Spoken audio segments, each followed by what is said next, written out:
Welcome to home science creator. कैसे हैं आप लोग। तो आज हम लोग करेंगे क्लास 10th होम साइंस की क्लास और यूनिट फर्स्ट की ये सेकंड चैप्टर होने वाला है। यूनिट फर्स्ट हम लोग कर रहे थे गृह प्रबंध। गृह प्रबंध का फर्स्ट चैप्टर हम लोगों ने कंप्लीट कर लिया है और उसके सारे एमसीक्यू क्वेश्चन भी लगा लिए हैं। हर तरीके से वो चैप्टर कंप्लीट हो चुका है। तो अब हम लोग करेंगे सेकेंड चैप्टर आय व्यय और बचत। तो आज हम लोग कौन सा चैप्टर करेंगे, सेकंड चैप्टर करेंगे। थ्योरी क्लास है ये आप लोगों की, तो आय व्यय और बचत होने वाला है ये चैप्टर। अब हम लोग जानेंगे कि आय क्या होती है, व्यय क्या होता है, बचत क्या होता है। तो इस चैप्टर हम लोग आय व्यय और बचत को जानेंगे। तो सबसे पहले जानते हैं कि आय क्या होती है, आय किसे कहते हैं। तो ये जानते हैं, ये सारे जो पॉइंट है ये आपके एग्जाम में पूछे जाते हैं कि आय किसे कहते हैं, बचत क्या होती है, व्यय क्या होता है। तो ये सब पूछे जाते हैं। तो आय क्या होती है इसको जान लेते हैं। प्रतिदिन के कार्य के बदले साप्ताहिक, मासिक या वार्षिक धनराशि जो कि पारिश्रमिक के बदले प्राप्त होती है परिवार की आय कहलाती है। मतलब प्रतिदिन के कार्य के बदले आप जो कार्य कर रहे हैं उसके आपके कार्य के बदले आपको जो सप्ताह में जो पैसा मिल रहा है या फिर जो मंथली रूप से वेतन मिल रहा है या फिर साल में जो फिर वेतन मिल रहा है, तो वो जो धनराशि है वो आपके पारिश्रमिक के बदले प्राप्त हो रही है ना, तो वो क्या कहलाएगी, परिवार की आय कहलाएगी। क्योंकि आपके ही परिवार का कोई व्यक्ति क्या कर रहा है, किसी संस्था या किसी व्यवसाय में कार्यरत है और वहाँ पर उसको क्या है, साप्ताहिक रूप से या मासिक रूप से या फिर वार्षिक रूप से उसके पारिश्रमिक मतलब उसकी मेहनत और उसके कार्य के बदले उसे जो धनराशि प्राप्त होती है वो आय कहलाती है। क्या कहलाती है, आय कहलाती है।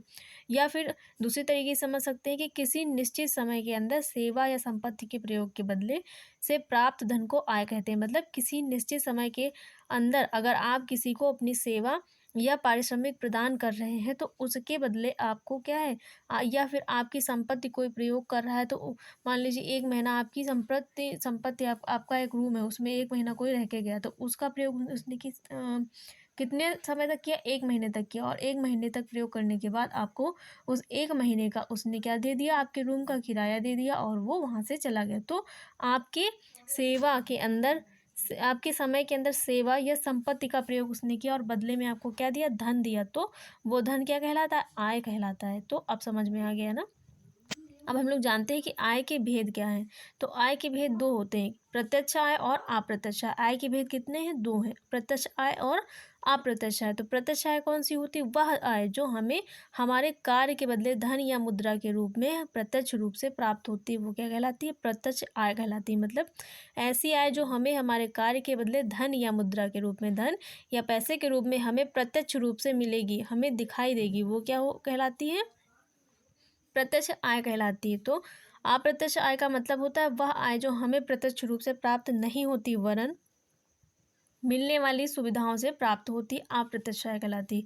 इस आय से तात्पर्य है कि ऐसी आय जो हमें प्रत्यक्ष रूप से प्राप्त नहीं होगी। मान लीजिए हम किसी संस्था या किसी गवर्नमेंट जॉब में कार्यरत है, तो उस जॉब में हमें क्या है, हमें आने जाने के लिए हमें अपने कार्य के बदले सैलरी मिल रही है मंथली, वो क्या हो गई, प्रत्यक्ष आय हो गई। लेकिन हमें क्या है, आने जाने के लिए फ्री में उस जॉब के लेवल पे हमें पोस्ट पर फ्री गाड़ी मिल रही आने जाने के लिए, उसका कोई भी शुल्क हमें नहीं देना पड़ रहा है। तो वो क्या है, अप्रत्यक्ष आय है। मतलब एक तरीके से आपकी आय है। अगर आप स्वयं से किसी भी जो कन्वेंस से जाएंगे तो आपको क्या है, पैसा देना पड़ेगा, लेकिन वो आपके पद के अनुसार आपको फ्री में आपके नौकरी में कार्यरत रहते हुए आपको वो सुविधा मिल रही है, तो वो अप्रत्यक्ष आय कहलाती है। तो निःशुल्क शिक्षा, निःशुल्क जल, निःशुल्क विद्युत और विद्युत और मनोरंजन, ये सब क्या होती हैं, तो ये अप्रत्यक्ष आय होती है। मतलब आपको अपनी आय या धनराशि के बदले जो भी उस स्तर पर रहते हुए जो भी निःशुल्क सेवाएं मिल रही हैं वो अप्रत्यक्ष आय के अंतर्गत आती हैं। तो अप्रत्यक्ष आय समझ में आ गई नहीं, कि वह आय जो हमें प्रत्यक्ष रूप से प्राप्त नहीं होती वरन मिलने वाली सुविधाओं से प्राप्त होती, वो सुविधाएं जो हमें निःशुल्क प्राप्त हो रही हैं हमारी आय के साथ, वो अप्रत्यक्ष आय कहलाएंगी। अब जानेंगे कि आय के स्रोत कौन से होते हैं, आय प्राप्ति के स्रोत कौन कौन से हैं। तो जान लेते हैं इनको भी। परिवार के मुखिया तथा अन्य सदस्यों का वेतन। मतलब आय कैसे आएगी, तो परिवार के मुखिया तथा अन्य सदस्यों का वेतन, जो परिवार में सदस्य हैं और परिवार का मुखिया अगर वो सब किसी संस्थान या कहीं पे कार्यरत है, तो उनके कार्य के बदले उनको जो वेतन या सैलरी मिलेगी वो परिवार की आय कहलाती है। मजदूरी, घर के व्यक्ति किसी मजदूरी कहीं पे मजदूरी कर रहे हैं तो उनकी मजदूरी, उनकी पारिश्रमिक के बदले जो आज जो धन मिलेगा उनको, वो क्या कहलाएगा, पारिवारिक आय कहलाएगा। व्यवसाय, आपके घर में कोई व्यवसाय खुला है, आपने कोई व्यवसाय खोल रखा हो और सब आप उसी व्यवसाय में कार्य हैं, तो उस व्यवसाय में आपको जो मुनाफा होगा तो वो आपकी क्या कहलाएगी? पारिवारिक आय कहलाएगी। ब्याज से प्राप्त आय जो आपने धनराशि बैंक में जमा करके रखी, उस पे जो आपको बैंक ब्याज दे रही है वो भी आपकी पारिवारिक आय का ही कहलाती है। परिवार द्वारा किए जाने वाले घरेलू उद्योग धंधे, तो आप अपने परिवार में रहते हुए परिवार के जो सदस्य हैं वो बाहर किसी संस्थान में कार्यरत हैं और वो वहाँ से क्या है अपने कार्य के बदले धनराशि प्रतिमाह, साप्ताहिक रूप से या वार्षिक रूप से क्या है सैलरी या वेतन लेके आते हैं, वो हो गया।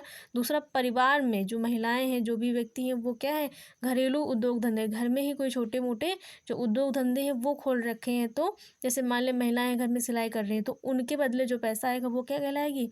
वो भी परिवार की आय ही कहलाएगी। तो कृषि व्यवसाय, कृषि का कार्य करने वाले, कृषि में जो कृषि के बदले जो उन्हें धनराशि प्राप्त होगी वो भी आय पारिवारिक आय के अंतर्गत ही आती है। पशुपालन, उपहार द्वारा आय और पेंशन से आय, ये सब क्या आएंगे? ये पारिवारिक आय के स्रोत हैं। ऐसे स्रोत जिनसे परिवार में धन आएगा वो सब पारिवारिक आय के स्रोत कहलाते हैं। तो इतना समझ में आ गया है। अब देखते हैं पारिवारिक व्यय क्या होता है। आय समझ ली, अब देखते हैं व्यय क्या होता है। कि आय समझ ली और तो अब जानेंगे खर्च क्या होता है। व्यय का मतलब होता है खर्च।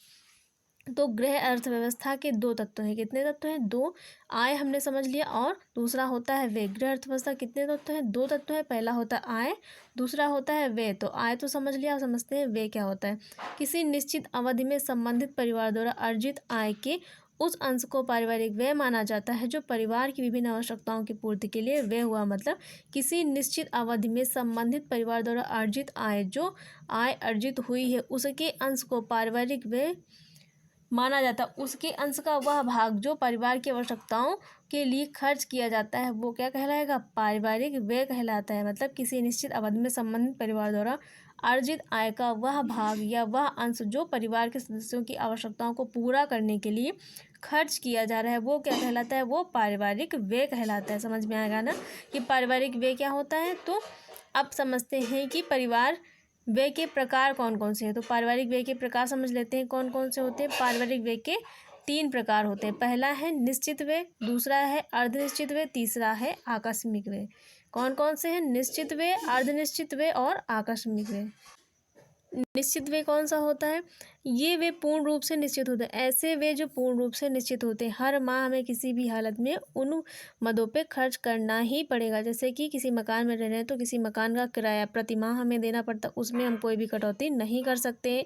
बच्चों की स्कूल की फीस हो गई, प्रति माह हमें देनी है, उसमें कोई भी कटौती नहीं की जा सकती। भोजन पर होने वाला व्यय, तो ऐसा व्यय जिस पर निश्चित रूप से ही हमें व्यय करना पड़ेगा और उसमें कोई भी कटौती नहीं की जा सकती, वो निश्चित व्यय कहलाता है। अर्धनिश्चित व्यय वो होता है जो प्रति माह खर्च करना निश्चित होता है, लेकिन उस व्यय में हम कुछ घटा बढ़ा सकते हैं। जैसे कि हो गया वस्त्र। वस्त्र क्या है? अगर अन्य आवश्यकता को पूरा करना है तो इस माह हम क्या करेंगे? थोड़े से कम अच्छे वस्त्र पहनेंगे और थोड़े से सस्ते वस्त्र खरीद लेंगे। तो उस व्यय पे हम क्या कर सकते हैं? थोड़ा सा घटा बढ़ा सकते हैं। भोजन पर व्यय, एक महीने हम थोड़ा सा कम अच्छा खाएंगे तो उस भोजन पे होने वाला व्यय क्या है? थोड़ा सा घटा बढ़ा सकते हैं। तो अर्धनिश्चित, ऐसा नहीं कि हमेशा एक ही तरह का खाएंगे। अपने आवश्यकता और अपने आय को देखते हुए हम इन चीज़ों में बदलाव कर सकते हैं, कटौती कर सकते हैं।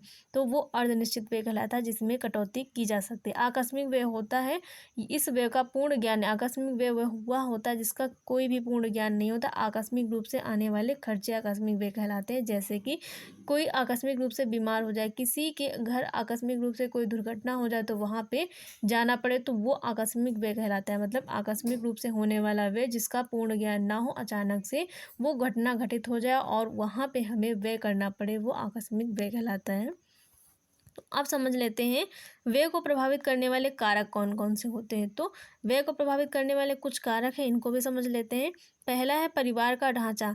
मतलब व्यय को प्रभावित करने वाले, खर्च को प्रभावित करने वाले कारक कौन कौन से हैं। तो परिवार का ढांचा, जो परिवार है वो कैसा परिवार है, ये भी निर्भर करता है व्यय पे कि संयुक्त परिवार है या एकल परिवार है। अगर संयुक्त परिवार है तो वहाँ पर खर्च ज़्यादा होंगे और जो व्यय होगा वो परिवार के सदस्यों की संख्या पर निश्चित करता है। तो वहाँ पर एक संयुक्त परिवार में सभी लोग एक ही एक ही घर में रहते हैं तो उस परिवार में खर्च भी अधिक होता है, व्यय भी अधिक होता है। परिवार में सदस्यों की संख्या, अगर संयुक्त परिवार है तो जाहिर सी बात है उसमें सदस्यों की संख्या बहुत ज़्यादा होगी तो वहाँ पर होने वाला व्यय भी अधिक होगा। तो परिवार में सदस्यों की संख्या भी व्यय को प्रभावित करती है। तीसरा है परिवार के सदस्यों की उम्र, अगर किसी परिवार में बच्चों की संख्या अधिक है और जो वयस्क लोग हैं उनकी संख्या कम है तो उस परिवार का जो व्यय होगा वो अधिक होगा, क्योंकि बच्चों के ऊपर जो व्यय होता है वो अधिक होता है। उनके कपड़े, उनके स्कूल की फीस, उनके अन्य ज़रूरत के सामान पे होने वाला व्यय वयस्कों की तुलना में अधिक होता है। तो परिवार में सदस्यों की उम्र के अनुसार भी व्यय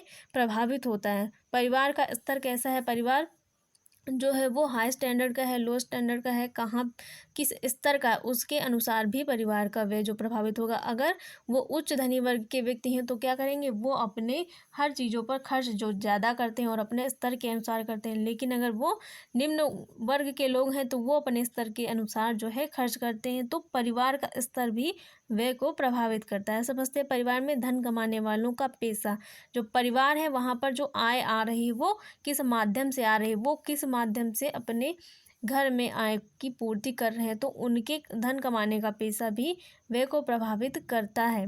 वो किसी बहुत बड़ी फैक्ट्री के मालिक हैं या किसी छोटे मोटे धंधे में या फिर मजदूर हैं तो वहाँ पर उन लोगों का जो पेशा है तो वो भी पारिवारिक आय को, व्यय को प्रभावित करता है। परिवार द्वारा मान्य धार्मिक सामाजिक परंपराएं, तो अगर किसी परिवार में बहुत ज़्यादा धार्मिक कर्मकांड पूजा पाठ किए जाते हैं तो वहाँ पर होने वाला व्यय भी बढ़ जाता है। लेकिन वहीं पर एक परिवार ऐसा है जहाँ पर बहुत ज़्यादा धार्मिक परंपराएं और मान्यताएं नहीं मानी जाती हैं, वो लोग ज़्यादा पूजा पाठ में विश्वास नहीं करते, तो उस परिवार की तुलना में जिस परिवार में सामाजिक धार्मिक कर्मकांड ज़्यादा होते हैं, पूजा पाठ ज़्यादा होती हैं, इन सब में दोनों में जो होने वाला व्यय है वो एक परिवार में ज़्यादा होगा और दूसरे परिवार में जो इन सब मान्यताओं को नहीं मानता है उनका व्यय जो है इन सब चीज़ों में कम होगा, तो उनका वो जो धन है वो इसमें बचेगा।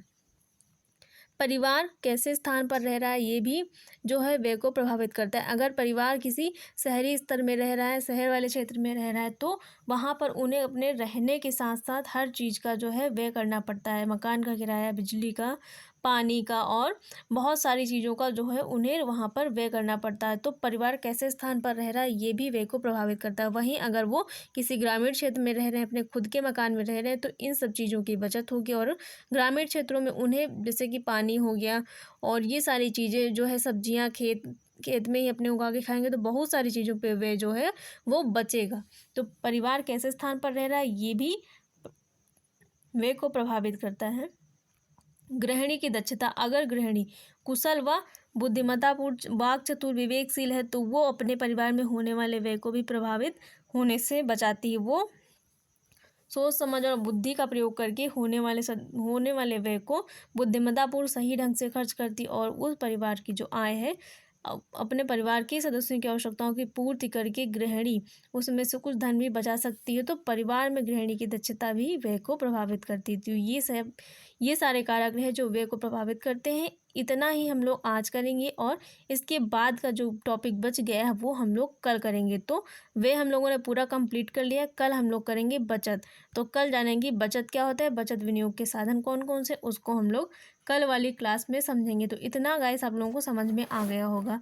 तो क्लास कैसी लगी, अगर क्लास अच्छी लगी हो तो वीडियो को लाइक, शेयर और चैनल को सब्सक्राइब करना मत भूलिएगा। मिलते हैं कल हम लोग टॉपिक पढ़ेंगे इसी चैप्टर का जो आगे का टॉपिक है बचत और बचत के विनियोग के साधन, उसको कल हम लोग पूरी जो क्लास है इस चैप्टर की जो क्लास है उसको पूरा कल कंप्लीट कर लेंगे। उसके बाद इसके MCQ क्वेश्चन लगाएंगे। तो अगर क्लास अच्छी लगी तो वीडियो को लाइक, शेयर और चैनल को सब्सक्राइब करना मत भूलिएगा। Thanks for watching guys.